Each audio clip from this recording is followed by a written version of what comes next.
how to recover deleted items in Monday.com. Hey guys, welcome back to my channel. So in this video, I'm going to show you step by step how to restore your deleted items in Monday.com.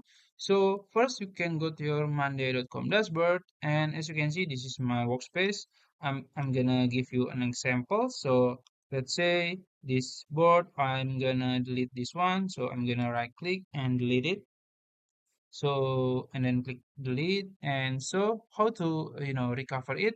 So if you change your mind, you can immediately just click undo here. You can click undo, and it's immediately gonna back to your board. So yeah.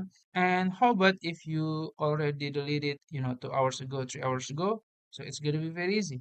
You can go to your settings, click monday.com item here, and then go to trash here, and you will find all of your boards or sub items you have deleted. Let's say this one, it's 2 hours ago. So I'm gonna click three dots here, and then I can choose to restore it or delete it permanently. I'm gonna click restore it, and it will back to my boards. So I think that's it. If you found this video helpful, please like this video and subscribe to my channel. Thank you.